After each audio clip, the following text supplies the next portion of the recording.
अस्सलाम वालेकुम फ्रेंड्स, बिस्मिल्लाहिर्रहमानिर्रहीम। उम्मीद है आप सब खैर खैरियत से होंगे। आज की मेरी वीडियो है उन स्टूडेंट्स के बारे में जो कनाडा जाना चाहते हैं और वो कंफ्यूज्ड हैं कि उनके कितने पैसे खर्च होंगे यहाँ से जाने के लिए। क्योंकि नॉर्मली ये तसव्वुर किया जाता है कि शायद बहुत ज़्यादा पैसे आपको चाहिए जब आप बाहर जाते हैं स्टडीज़ के लिए, ख़र्चा क्या होता है और आपका वीज़ा कैसे सक्सेसफुल हो सकता है, उसकी फ़ाइनेंशियल रिक्वायरमेंट्स क्या हैं। सबसे पहले मैं एक चीज़ आपसे शेयर करना चाहता हूँ, अपने इमरान खान को मैं कोट करूँगा। जैसे वो कहते हैं कि इंसान उस वक्त तक हारता नहीं है जब तक वो खुद हार ना मान ले। इसी तरह से आइंस्टाइन की ये सेइंग है कि आपके लिए दुनिया में कोई भी चीज़ इम्पॉसिबल नहीं है। डिपेंड ये करता है कि वो चीज़ आपको कितनी शिद्दत से चाहिए।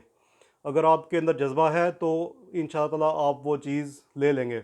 आप भी इसके ऊपर रिसर्च करें, लॉ ऑफ़ अट्रैक्शन के ऊपर रिसर्च करें। जैसे आप सोचते हैं इंशाअल्लाह अल्लाह की तरफ से अच्छा ही होता है और आप साथ वैसा ही होता है जैसा आप गुमान करते हैं अल्लाह से। तो आज की वीडियो में मैं ये बताना चाह रहा था कि फ़ाइनेंशियल रिक्वायरमेंट जो है कनाडा के स्टूडेंट वीज़ा के लिए, उसमें सबसे पहले तो आपको ये देखना है कि आप कौन से कॉलेज या कौन सी यूनिवर्सिटी में जा रहे हैं।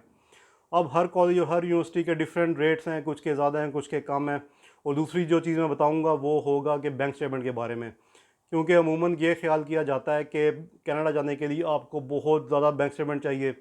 कुछ लोग समझते हैं कि आपके बैंक अकाउंट के अंदर 50-60 लाख रुपए या करोड़ रुपए होंगे तो मे बी फिर आपको वीज़ा मिले, या आपके अकाउंट में मोर देन 20-30 लैक्स होंगे फिर वीज़ा मिले। ये एक आम तासुर है लोगों का, जो मुझे लोगों से मिल के पता चला कि अभी भी उनको इस चीज़ का अंदाज़ा नहीं है।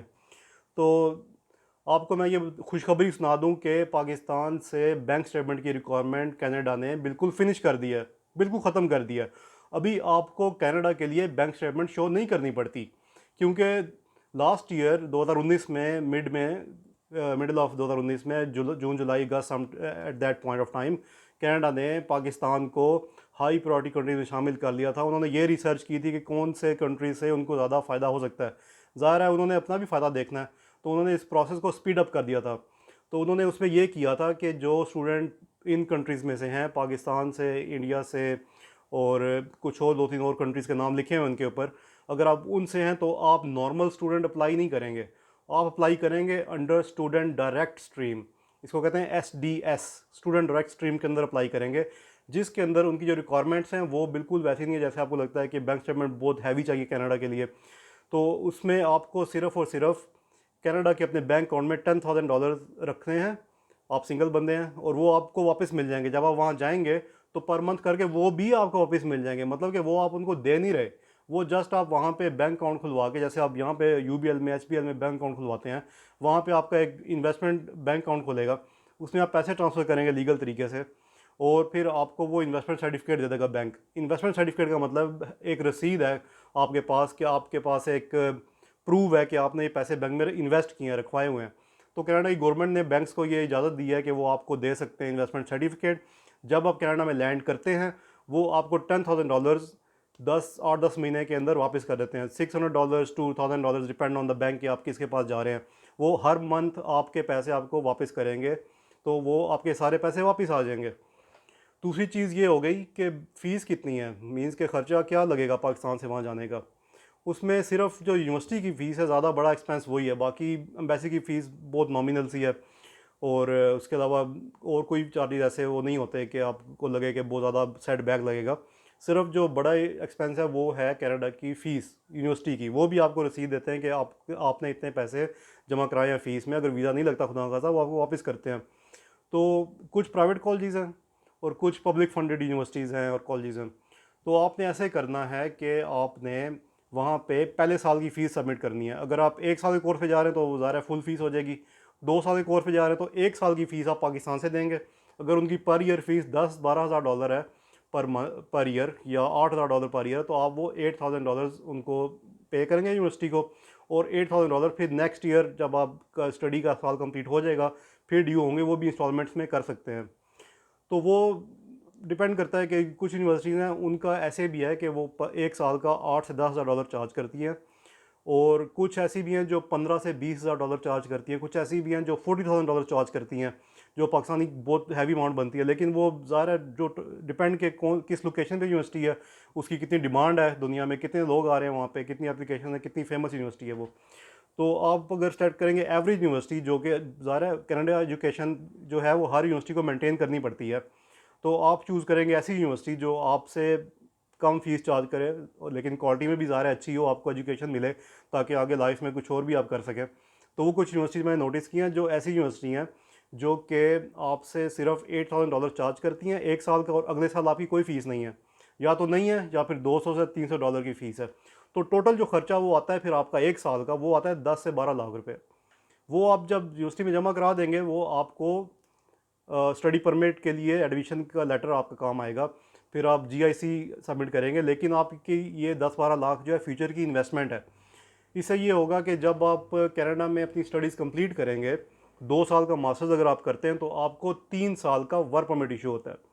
3 साल का वर्क परमिट का मतलब कि आप वहाँ पे किसी भी एम्प्लॉयर के साथ जॉब कर सकते हैं।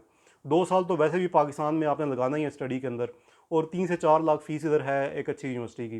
सो why not you spend a little bit more and then you will have better chances in in your future. ताकि क्योंकि वहाँ पे जॉब मार्केट भी आजकल ठीक है, कोरोना के बाद उनको बहुत ज़्यादा जॉब वहाँ पे आएंगी। अभी स्टिल वहाँ पे बहुत ज़्यादा जो है इकॉनमी थोड़ी सी डाउन हुई है, लेकिन जॉब्स भी उस हिसाब से बढ़ी हैं, क्योंकि वहाँ पे ये प्रेडिक्ट किया था उन्होंने कि तकरीबन 1 मिलियन के करीब लोग जो हैं मे बी अनफॉर्चुनेटली मर जाएं, वहाँ पे फोत हो जाएं।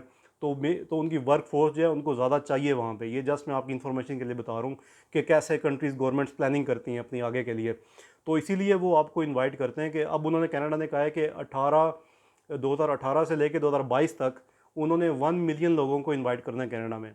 तो उन 10 लाख लोगों में एक आप भी हो सकते हैं अगर आप पूरी प्लानिंग से चलेंगे। अब होता क्या है कि लोग ये करते हैं कि अब ये वीडियो मैं इसलिए बनाता हूँ, मुझे कुछ शौक दूसरा का नहीं था बनाने का, लेकिन जब मैंने देखा पाकिस्तान में आके कि यहाँ पे कितना मतलब अनफॉर्चुनेटली बदकिस्मती से फ्रॉड चलता है, लोगों को गलत बयानी करते हैं, उनको पता नहीं होता कि उनका वीज़ा लगेगा नहीं लगेगा, उनकी उनकी ऐसी एप्लीकेशन है या नहीं, उनको अपने पैसों से गर्द होती है, वो स्टूडेंट से पैसे लेके वीज़ा अप्लाई कराते हैं, रिजेक्ट हो जाता है। इसीलिए पाकिस्तान में जो रिफ्यूज़ल का रेट है वो बहुत हाई है। और मुझे भी कुछ लोगों ने कॉल करके कहा यार हमारे पास इतने पैसे हैं, हमें भिजवाओ किसी तरीके से। अभी जो किसी का तरीका जो है ना, ये ठीक नहीं है। आपको थोड़ा बहुत खुद भी रिसर्च करना पड़ेगा कि क्या रिक्वायरमेंट्स हैं। मैं आपको फैसिलिटेट कर सकता हूँ एडमिशन के लिए, वीज़ा एप्लीकेशन सबमिट करने के लिए, और उसके जितने भी लीगल डॉक्यूमेंट्स हैं वो प्रिपेयर करने के लिए। वहाँ पे कनाडा में जो यूनिवर्सिटीज़ हैं उनके साथ कोऑर्डिनेशन है मेरी, तो वो जो है आपको इजीली एडमिशन लेटर दे सकते हैं अगर आप रिक्वायरमेंट्स मीट करते हैं तो। और आपकी फ़ीस का फैसिलिटेट करना और आपका जीआईसी लेके देना, आपको सक्सेसफुल वीज़ा अप्लाई करा के देना, इन सब चीज़ों में मैं आपको फैसिलिटेट करके दे सकता हूँ। तो किसी भी एजेंट के हाथों में आप बिल्कुल भी जो है वो ना आए, उनकी बातों में ना आए। आप अगर उनके पास जाएंगे वो आपको कहेंगे yes why not you can do that, आप उनको कहेंगे कि ओके मैं कनाडा जाना है। वो आपसे ये बात नहीं करते कि आपकी क्वालिफिकेशन क्या है, आपने पहले क्या किया है, आगे क्या करना चाहते हो आप। वो कहेंगे ठीक है इतने पैसे आप ले आओ, हम आपका एडमिशन करा के अप्लाई करवा देंगे, और आपसे अपनी फ़ीस चार्ज करेंगे। वो यूनिवर्सिटी फ़ीस अपनी चार्ज करेगी, कुछ एडमिनिस्ट्रेशन चार्ज वो काट लेगी, कुछ ये काट लेंगे। अल्लाह खैर सल्ला, बंदे का नुकसान और टाइम का नुकसान। तो और फिर पाकिस्तान में एक ओवरऑल रेटिंग भी आती है कि यार चलो इस कंट्री से इतने रेफ्यूज़ल रेट आया। तो बातें बताने का मकसद ये है कि आप घबराएं बिल्कुल भी नहीं इंशाल्लाह। इसमें कोई ऐसी बड़ी बात नहीं है, रॉकेट साइंस नहीं है। हमने इंशाल्लाह ताला मज़ीद इसमें अपनी जो रेटिंग है वो बढ़ानी है, पाकिस्तान से वीज़ा लगवाने से और लीगल तरीके से काम करना है जो करना है। अगर आपके माइंड में कोई ऐसी चीज़ है कि मैं आपको इलीगल तौर पे भिजवाऊंगा या आपको मतलब किसी तरीके से कोई लेटर बनवा के दूंगा, वो ऐसी बात नहीं है। मैं जो काम करता हूँ मैं लीगल करता हूँ, और उसमें मतलब कि एम्बेसी भी कोई ताकि वो ना कर सके और ना वहाँ की गवर्नमेंट कुछ कह सके। तो स्टूडेंट वीज़े के लिए आपको जो चीज़ें दरकार हैं वो आप लें, अच्छी यूनिवर्सिटी में एडमिशन लें, गवर्नमेंट गारंटेड इन्वेस्टमेंट फ़ंड लें, और स्टडी परमिट जो है वो किसी अच्छे तरीके से अप्लाई करें। अगर आपको और कोई नहीं मिलता मेरे से बात करें, मैं करा दूँगा आपका इंशाल्लाह। तो अब तक के लिए इतना ही, फिर इंशाल्लाह नेक्स्ट वीडियो मुलाकात होती है। अल्लाह हाफिज़।